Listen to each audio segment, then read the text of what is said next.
With the highest Jewish population in the world, thousands of shuls, schools, and mikvahs were shut down. 8 million Jews were being choked off from the heritage of their fathers.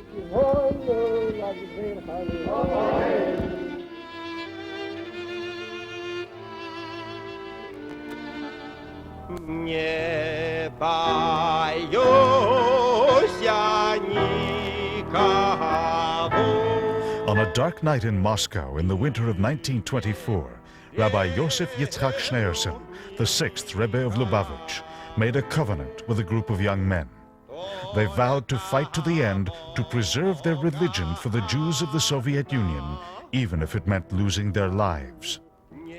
Under the Rebbe's leadership, an organized underground of hundreds of cheder elementary schools, yeshivas, and mikvahs sprung up from St. Petersburg in the west to Tashkent in the east. These dedicated men and women managed to keep the spark of Yiddishkeit alive in hundreds of towns and cities across the land.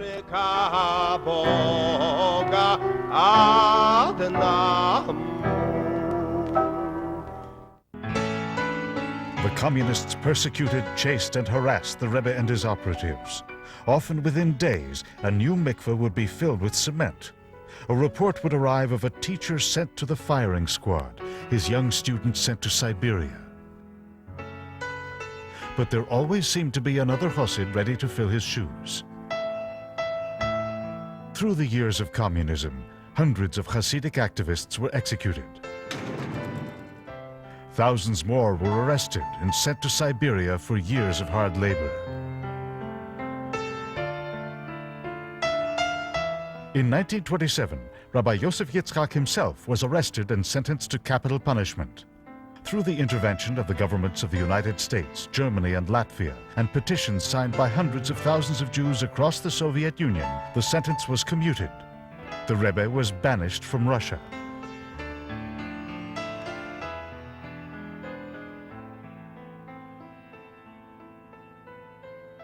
In 1939, Rabbi Levi Yitzchak, father of the 7th Rebbe, was imprisoned in Dnipropetrovsk, Ukraine for his counter-revolutionary work.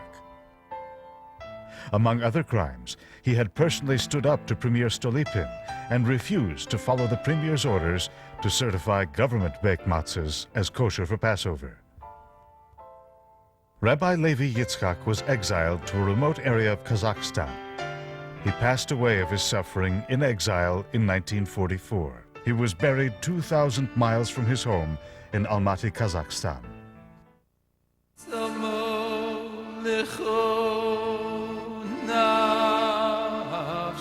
In 1950, Rabbi Menachem Mendel Schneerson, at 48 years old, became the Rebbe.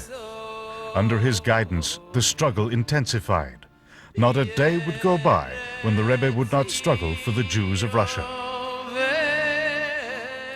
בימים ההוא יתוקה בשפע גודל ובו העבדים בארץ אשור והנידוחים בארץ מצרים דאלה vervogelte Jiden ובפרט die was gefunden sich nach ihrem Mosach Abarzel, was nicht über sehr Schuld, aber sie noch nicht sicher gewesen zu der vollsten Möglichkeit von Lernen Teile und bekam sein Mitzvah besimcha v'tur livov.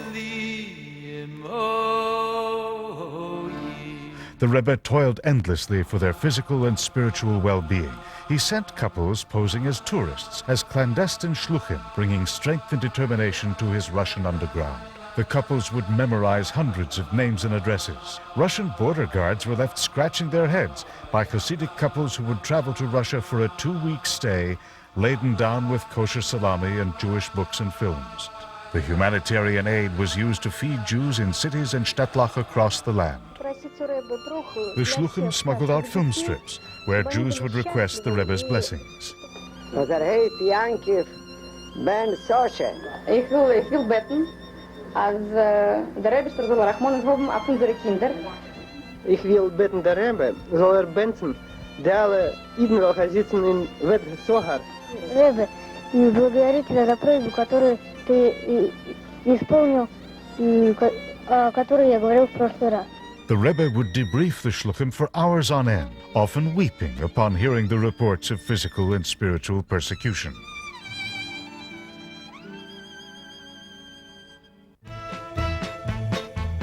Perhaps more than anything else, the message the shluchim brought the Jews of Russia was that someone on the other side of the curtain remembered and cared. Someone would not sleep and would not rest until they would be freed from their bondage. In 1989, the shackles began to break open with the fall of communism and perestroika. Immediately, the Rebbe began to dispatch shluchim to bring Judaism above ground. With restriction on religion being officially released, the ashes, glowing for 70 years, finally burst into flame. The warmth of Judaism began to glow for the millions of Jewish men, women, and children across Russia who didn't even know the meaning of the word Jew. Schools, shuls, mikvahs, and community centers began to spring up. Once again, children were laughing in the hallways of Jewish schools. An entire Jewish infrastructure has sprung up from the embers, which were kept alive for 70 years.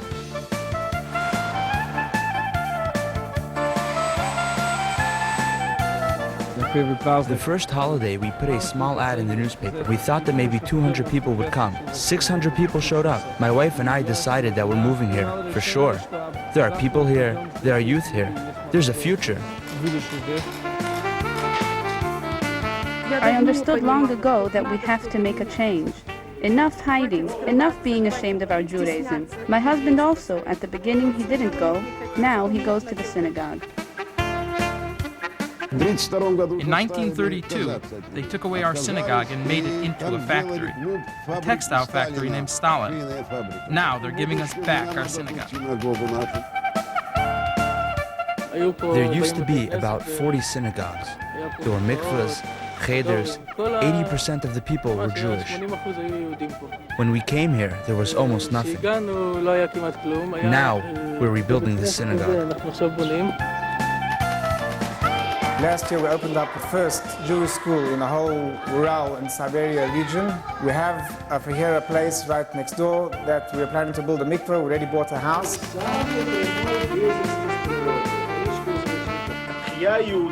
The Jewish revival in Kiev recently received a tremendous boost. Thousands of adults participated in study days, and many others come to classes in Jewish heritage. Got a young couple who's just been married a year or two, and they pick themselves up with their Chaya Mushka or the Menachem Mendel. They may or may not speak the language to begin with, and they arrive there and there is absolutely nothing there. And they go basically as pioneers to rebuild what once was a glorious Jewish life there.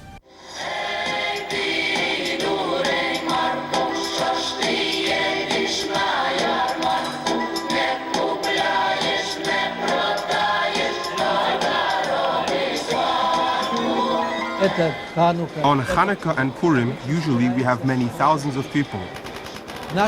Our goal is to get young people actively involved in Jewish life.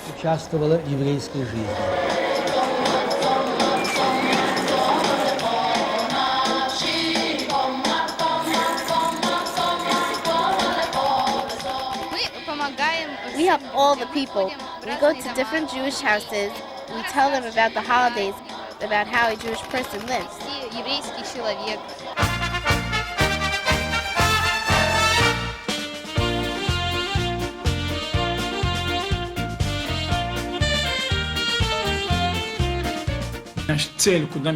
Our goal, which we want to reach, is to take all those 80,000 people which live now in Odessa and to unite them as one Jewish family.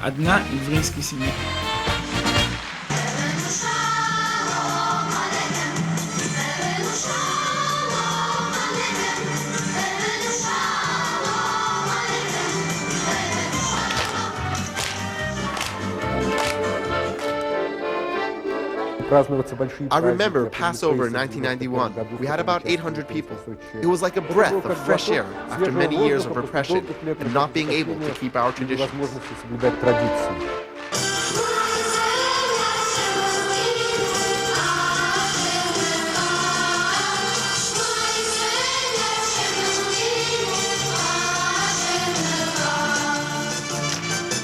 When I first came to Russia 13 years ago, wherever I went, whoever I met, Jewish activists, refuseniks, religious people, youth, elderly, they all knew one thing. There's one person that really cares for them, and this is the Lubavitch Rebbe.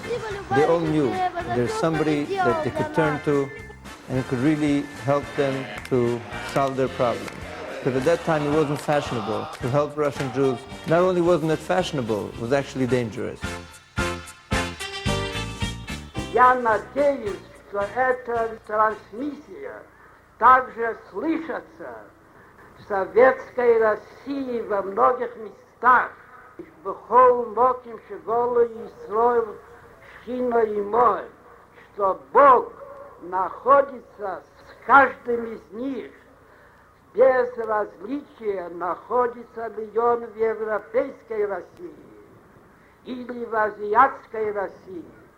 Находится ли он там в относительно свободе или даже находится в ссылке, так с каждым из них находится Бог сам, и он его оберегает и дает ему силу пережить все эти трудности.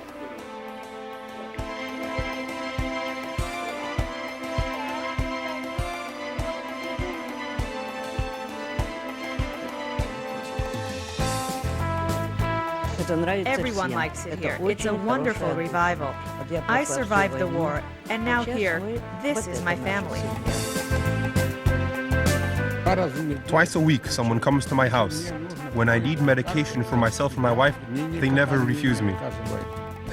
When we see this, we feel great happiness. We understand how much the Rebbe felt for every Jew. We truly understand what it means to help another Jew spiritually and materially as well.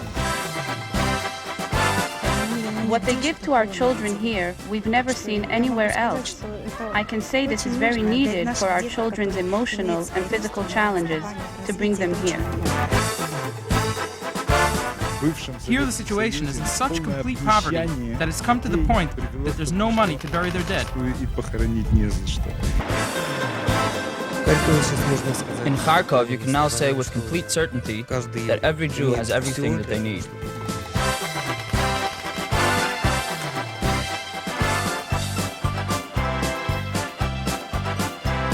For decades and decades, world Jewry dreamed and prayed for the freedom of Soviet Jewry. Today, when you go from city to city and you meet the Jews and the children and those who are becoming part of the Jewish community again, you can witness the miracle of our generation.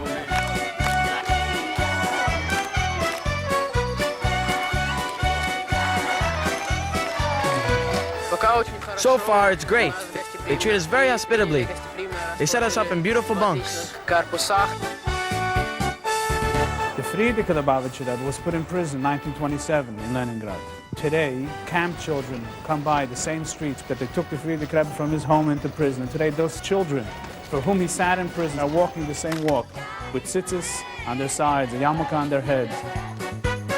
Generations of Yidden suffered for Yiddishkeit, and today, thank God, they could have it once again. I like the Jewish camp. In the evening, we have night activities, we have computers, we go paddle boating.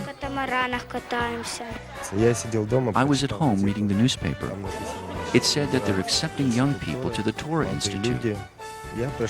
Now I feel that it's my own, and every day I try to be more observant.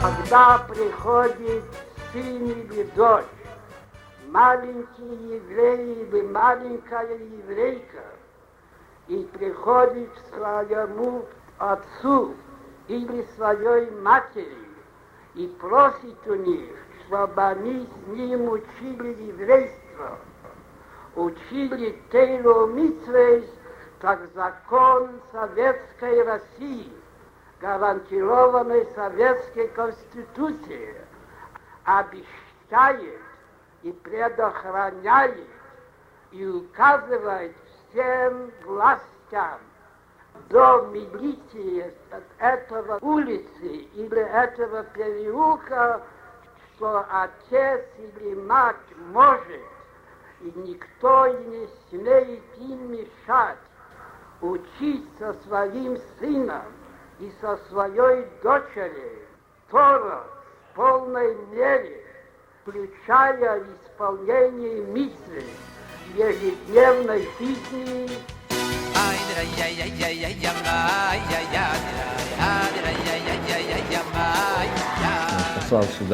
The Rebbe sent us here in 1990, 10 years ago. But Jewish observance here was very weak, as it was throughout the entire Soviet Union.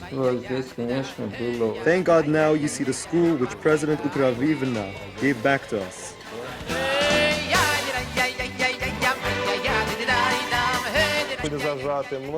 Children were ashamed. Many were afraid to walk in the streets with a kippah and tzitzis. When they started to learn here, there was a complete change in them.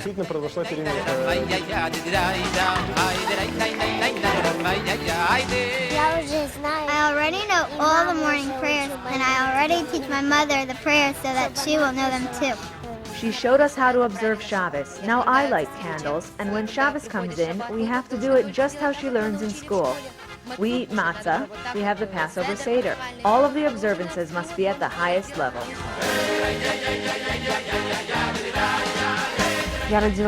I was born in Ukraine. I lived here until I was 16. That's why everything that I didn't receive here in my time, I try to give to these kids now. And I'm learning here for 6 months.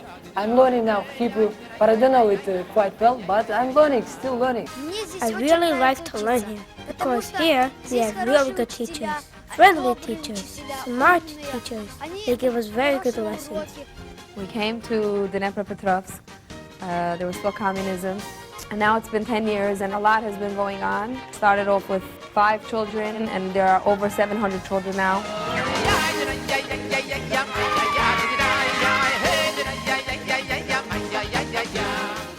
Каждый отец и мать, каждый дедушка и бабушка может воспитать своих детей и внуков и внучек, как он хочет, и те, которые мешают этому, они криминальники и нарушают советские законы, и их нужно снять с их постов и посадить на их место таких, которые будут соблюдать советские законы, и не только не будут мешать питанию согласно духу истинного еврейства и священной Торы и ее мицвот, но они что будут их охранять и помогать в этом.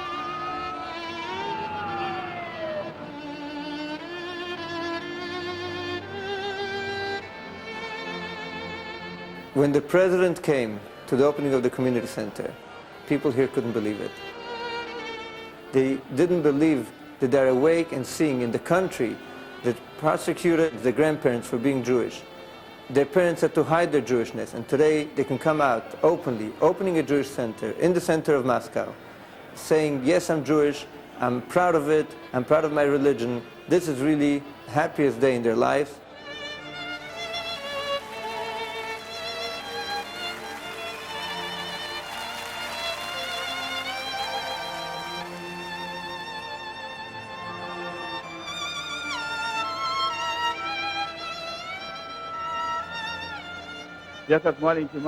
When I was a small boy in Tashkent, I was one of those who very secretly wanted to learn how to read and write Hebrew.